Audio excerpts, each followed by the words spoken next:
Bien. Damos comienzo a la audiencia complementaria designada en estos autos. Cifuentes Pérez Ángela Cristina contra Eurocasa Sociedad Anónima, abreviado, cumplimiento, resolución de contrato, trámite oral, expediente número 1061-8763.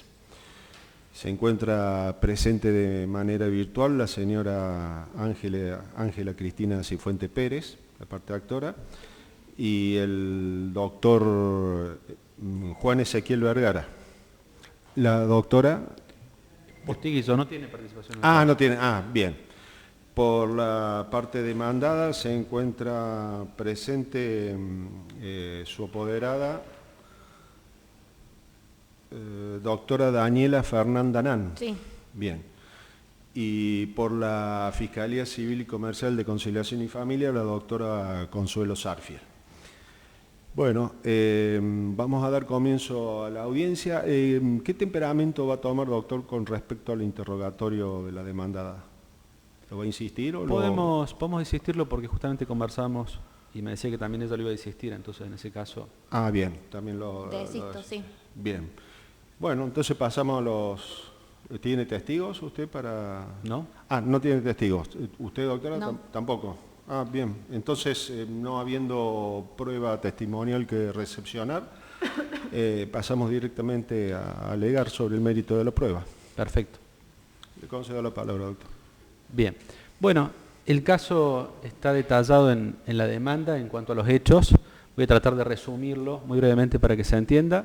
La señora Ángela Cifuentes compró, o eso pensaba, una vivienda prefabricada a la empresa demandada de Eurocasa Sociedad Anónima.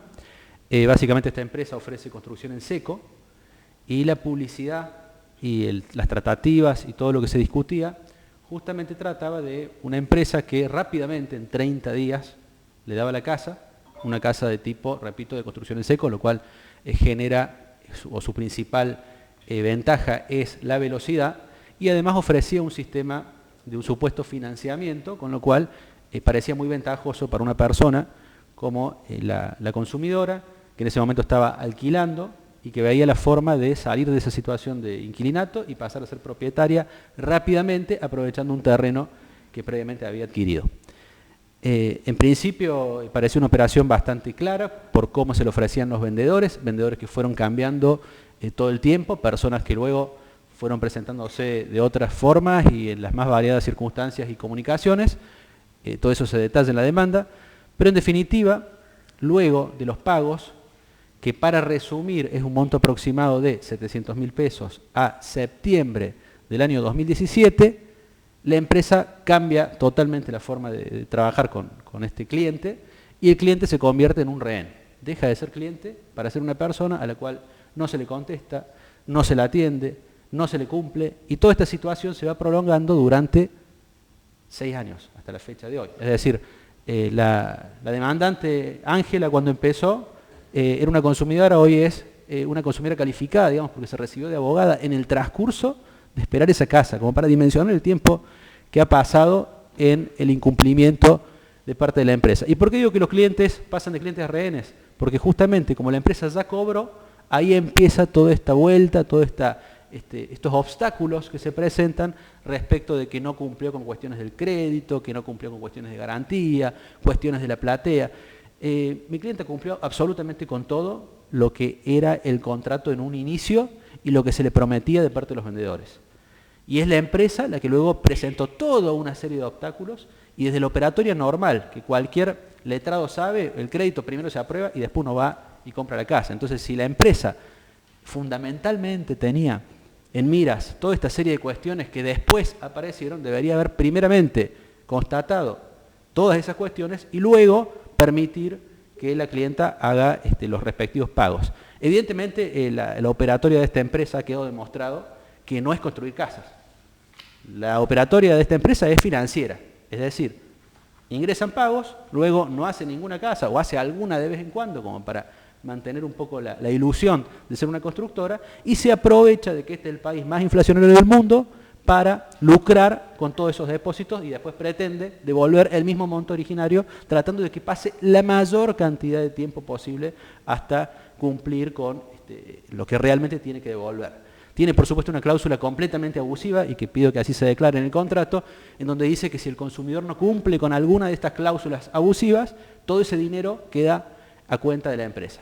Está claro que ese negocio tiene que ser desmontado, que desde nuestra parte hicimos absolutamente todo lo posible para llegar a evitar el juicio. Hubo 2 procesos conciliatorios, uno se realizó en la Municipalidad de Comodoro Rivadavia, están todas las pruebas adjuntadas a la causa, otro se hizo en Córdoba ya previo a iniciar el juicio, es decir, 2 procesos prejudiciales en los que la empresa mantuvo su postura y durante el transcurso del juicio está la apoderada de la empresa, todo el tiempo le insistí a ver si la empresa hacía algún tipo de ofrecimiento, como por lo menos para ir cerrando esta causa o cerrando la cuestión de la inflación, que es lo que más afecta a mi cliente. No hubo ningún tipo de oferta de parte de la empresa de devolver ningún monto ni de facilitarle la vida a esta persona.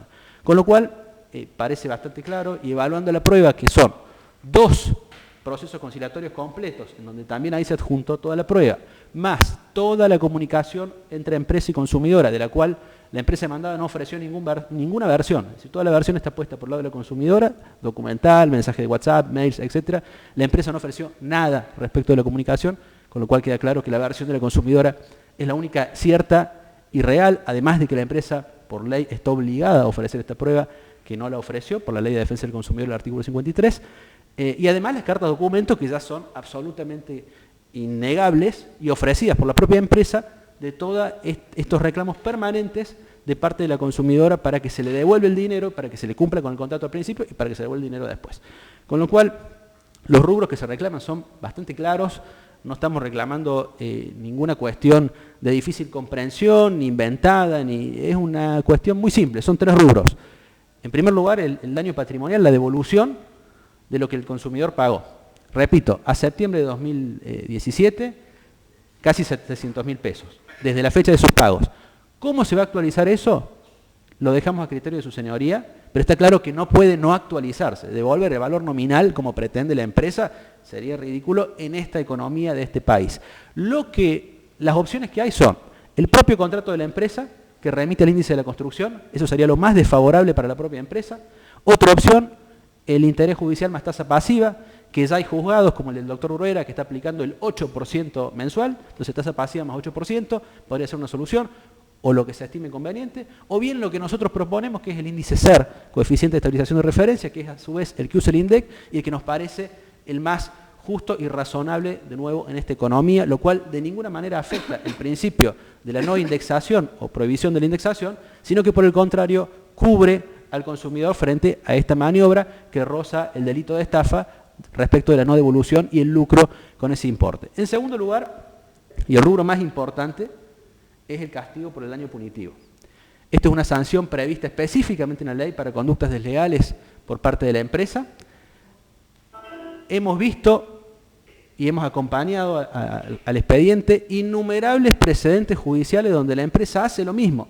O sea, esto ya está en un estado en el cual en todo el país tenemos sentencias condenatorias por distintas situaciones en las que la empresa lucra de la misma forma, claramente dolosa, claramente abusiva. Hoy Ángela Cifuentes es abogada, pero la mayoría de los consumidores no tienen toda la información y no saben que tienen este derecho a reclamar y por lo tanto no reclaman y la empresa, repito, lucra de todos estos depósitos que luego no devuelve o devuelve al monto nominal originario. Incluso hay una sentencia, la última, que la acompañamos estos últimos días porque fue cuando nos enteramos, del Juzgado Comercial de Buenos Aires, de Cámara, en la cual la empresa pretendía devolver un valor en pesos, habiendo especificado los pagos que el consumidor pagó en dólares. Y la Cámara, con muy buen criterio, fija que debe devolverlo a valor del dólar MEP, más, por supuesto, las otras indemnizaciones que corresponden. Pero vemos que ya el negocio de la empresa siempre recibo plata y después veo cómo hago para devolver lo menos posible. Si me pagaron dólares, se lo especifico y pretendo devolver peso a la fecha de 5 o 6 años atrás.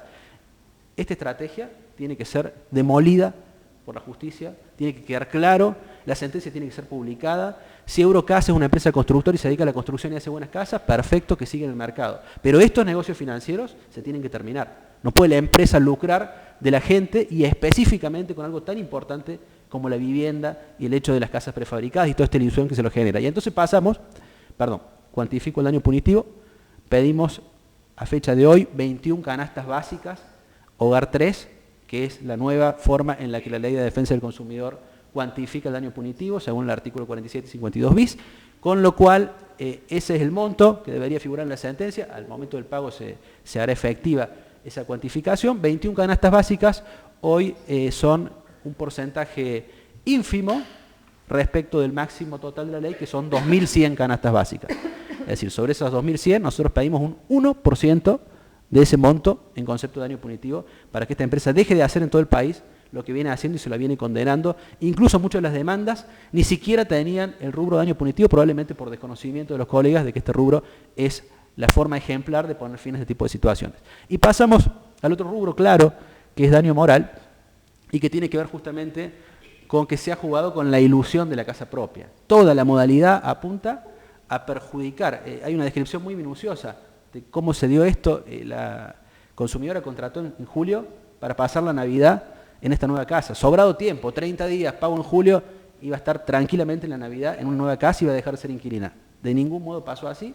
Estamos todavía en esta situación, no se le devolvió el dinero, la misma situación plantea la empresa de que la culpa es del consumidor, con lo cual creo que el daño moral, después de 2 procesos conciliatorios transcurridos, todo el tiempo y toda la burla que hemos visto que en todo el país la empresa hace a los consumidores, corresponde ese pago del daño moral por jugar con las ilusiones de la gente en algo tan importante como el sueño de la casa propia. Este daño moral, que originariamente se cuantificó en 100.000 pesos al momento de ingreso a la demanda, hoy con esa plata no alcanzaría ni para pagar el alquiler de un mes de un alquiler de la casa en donde está viviendo la señora Cifuentes, con lo cual consideramos que esa cifra quedó absolutamente desactualizada. Proponemos, conforme el Código Civil, artículo 7 y la posibilidad de aplicación retroactiva de la Ley de Defensa del Consumidor, actualizarlo también en canastas básicas y pedimos 2 canastas básicas, Hogar 3, para el concepto de daño moral, con lo cual la totalidad del monto indemnizatorio, y para facilitar eso en una eventual sentencia, sería de 23 canastas básicas, 21 por daño punitivo y 2 canastas básicas en concepto de daño moral. Bueno, como conclusión, por supuesto solicitamos que se haga lugar a la demanda, que además se publique la sentencia con el máximo de pena en concepto de daño punitivo, que también está eso a criterio de su señoría. Nosotros solo proponemos estos números. Y además, por supuesto, pedimos que sea con costas, con intereses, que además se regule particularmente honorarios por los procesos prejudiciales, todo ese tiempo también que abogados estuvimos trabajando para no llegar a juicio, pero que evidentemente no se pudo hacer, y los honorarios judiciales, todo a cargo, por supuesto, de la empresa. Muy bien, doctor, muchas gracias. Doctora Nan. Bueno, primero que nada, quiero aclarar algunos puntos. La señora, la actora no abonó la totalidad de la casa. Ella primero que el contrato, bueno, como está aprobado porque es prueba documental básicamente lo que hay en la causa, es el contrato que fue suscrito en septiembre del 2017. Ella hizo una entrega y ya en enero del 18 dejó de abonar las cuotas. En el contrato era para la compra de una unidad para que la empresa fabrique e instale en el terreno de ella una unidad que para que ella se le pueda ser entregada, esa unidad que es un bien mueble, que una vez que es entregado e instalado, queda ya siendo inmueble por accesión, pero es un bien mueble, tiene que estar pago para que la empresa pueda entregarle esos paneles e instalarlos a la actora. El tema es que en el contrato está bien establecido que a su vez el precio está financiado en 10 años, que para que ella se le pueda hacer entrega de la unidad, tiene que pagar el 30%, tiene que tener construida una platea a donde ella vaya a instalar la vivienda y tiene que tener garantizado el saldo.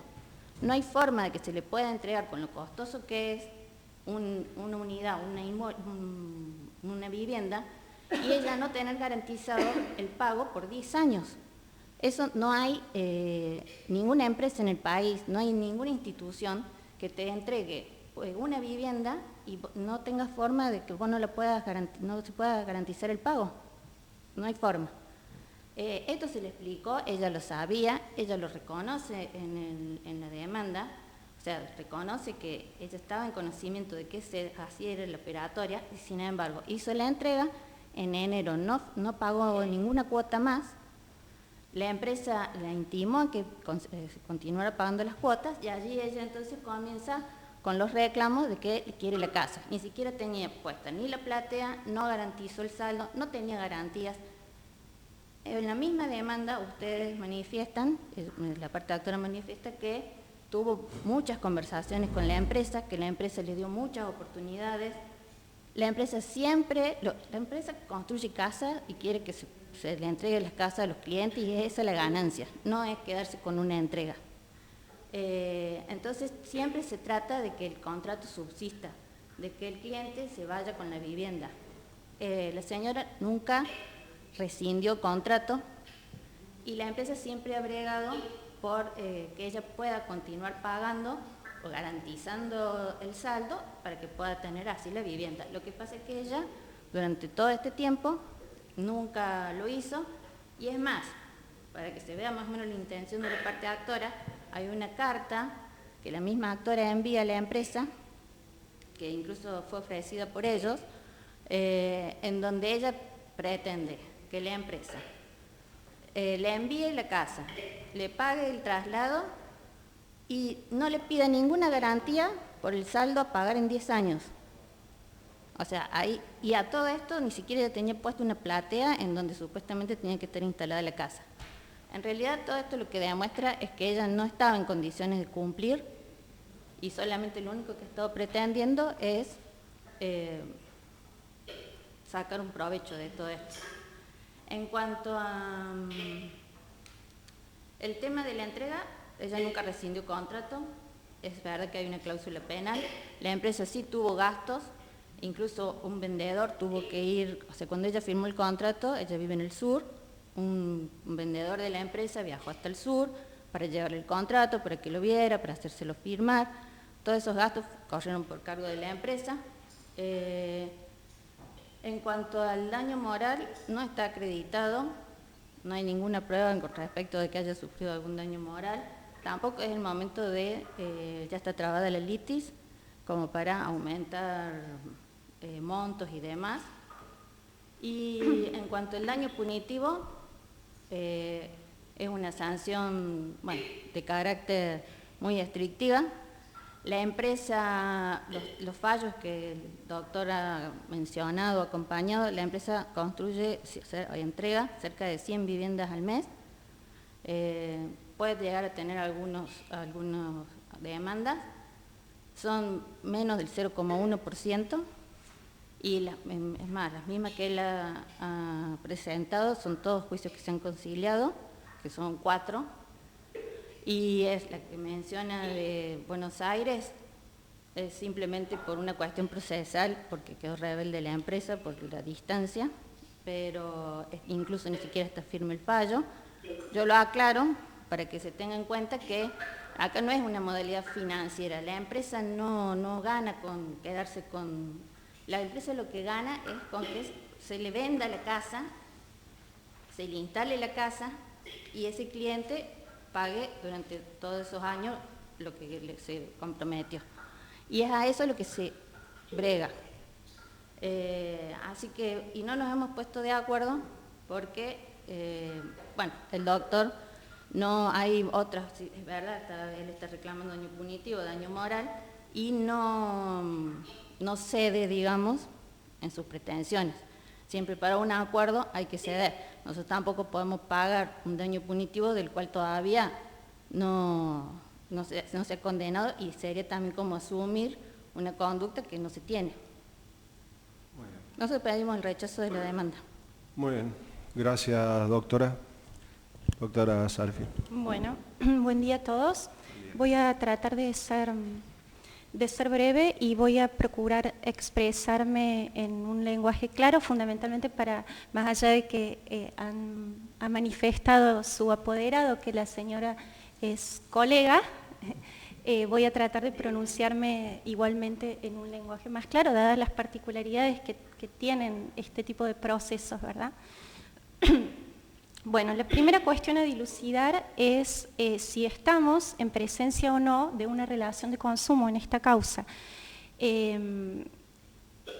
¿Por qué? Porque eso justifica no solo la intervención del Ministerio Público Fiscal en la misma, sino, y fundamentalmente, su señoría al momento de resolver deberá tener en cuenta ciertos principios tuitivos que rigen en materia de derecho consumidor y que son propios, ¿no? Más allá de la cuestión sustancial y de la aplicación de las normas sustanciales que correspondan al caso.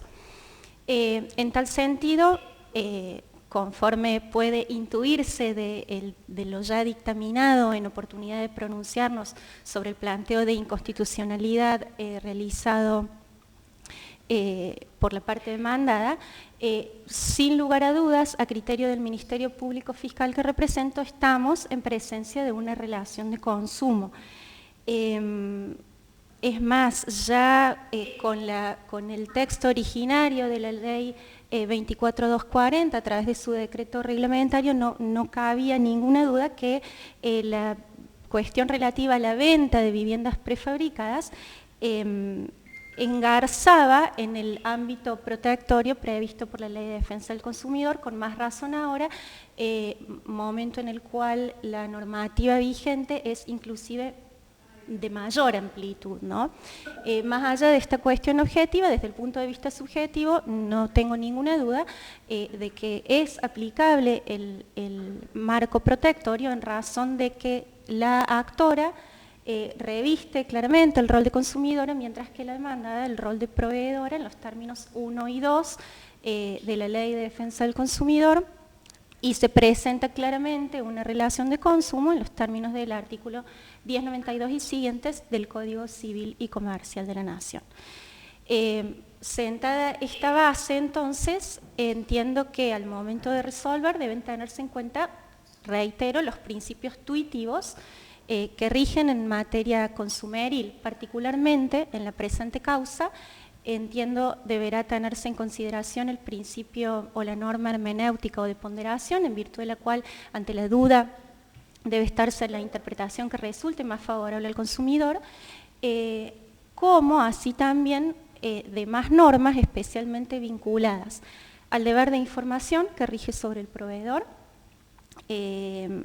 a las cuestiones vinculadas a las particularidades especiales que tiene que tener la oferta en materia de derecho de consumo, al trato digno y demás. En definitiva, creo que estos principios tuitivos son los que su señoría deberá tener en cuenta al momento de resolver la cuestión, además de las reglas peculiares que rigen en materia del derecho consumidor en cuanto a las cuestiones probatorias. Me refiero no solo a la cuestión vinculada a la carga probatoria, sino a la distribución de dicha carga probatoria. Llevados esos lineamientos al caso concreto, y sin perjuicio de que en definitiva todos sabemos corresponde a su señoría la valoración de la prueba producida y la consecuente subsunción, me permito hacer una pequeña manifestación respecto a las constancias de la causa. Entiendo que la relación, o sea, no puede negarse, no ha sido controvertido y se encuentra reconocida la existencia de la relación contractual suscitada entre las partes, como así también los pagos realizados por la actora en relación a la entrega de 50.000 pesos efectuada al momento de la celebración del contrato y la entrega de 621.000 pesos realizada con posterioridad. Sí ha sido controvertido por las partes la cuestión fáctica que tiene especial relevancia en esta causa en cuanto cabe determinar a cuál de las partes debe achacarse, entre comillas, el incumplimiento contractual. ¿Por qué? Entiende la parte actora que la parte demandada ha incumplido su deber de construcción de la vivienda prefabricada, mientras que la parte demandada entiende que ello se ha debido en rigor a un incumplimiento realizado por la parte actora vinculado fundamentalmente con la cuestión de la garantía, ¿no? Más allá de las, digamos, esto a modo de gran síntesis, ¿no? Bueno, entiendo que de las pruebas aportadas a la causa, particularmente la prueba documental, que si bien fue en alguna instancia no fue reconocida. Entiendo que con las demás constancias de la causa puede tenerse por auténticas las cartas documento cruzadas entre las partes. Y entiendo que de la prueba producida surge claramente que el incumplimiento contractual debe ser achacado a la parte demandada. ¿Por qué? Porque si bien en algún momento la parte demandada manifiesta que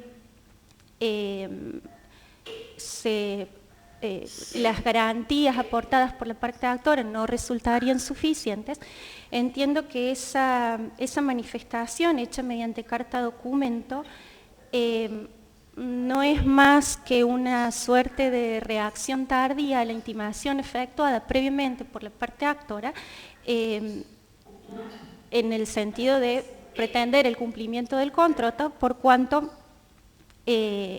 la platea y las garantías, digamos, la platea ya se encontraba hecha y las garantías habían sido ofrecidas ya a la parte demandada sin que hubiera habido, antes de la emisión de esa carta de documento a la que me estoy refiriendo, un rechazo formal de las mismas. Por lo tanto, valorando las pruebas conforme inclusive el sistema de la sana crítica racional y teniendo en cuenta todos estos principios tuitivos a los que me referí antes, entiendo que debe tenerse por resuelto el contrato en razón del incumplimiento en el que ha incurrido la parte demandada, debiendo consecuentemente restituirse a la parte actora los fondos que ha aportado, que ha abonado,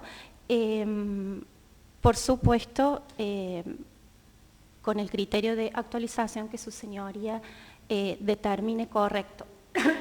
Considero que el interés de uso judicial es un criterio válido, útil y suficiente para satisfacer el interés de la parte. De cualquier manera, por supuesto que será cuestión a resolver. Respecto a, bueno, esto respecto al daño material vinculado con la resolución del contrato y los daños efectuados. Respecto al daño moral, entiendo que si bien no ha habido prueba directa del daño moral en esta causa, las particulares circunstancias de la pretensión invocada por la parte actor en su demanda hacen procedente el rubro, por cuanto se trata de nada más ni nada menos que de una vivienda para uso de la actora, quedando por supuesto librado su cuantificación al prudente arbitrio judicial.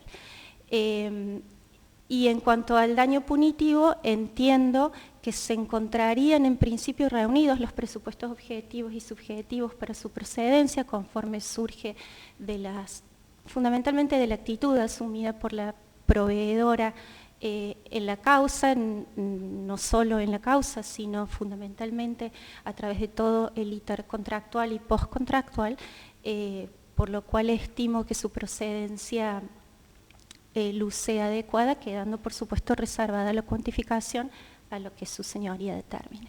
Nada más, señor juez. Muchas gracias, doctora.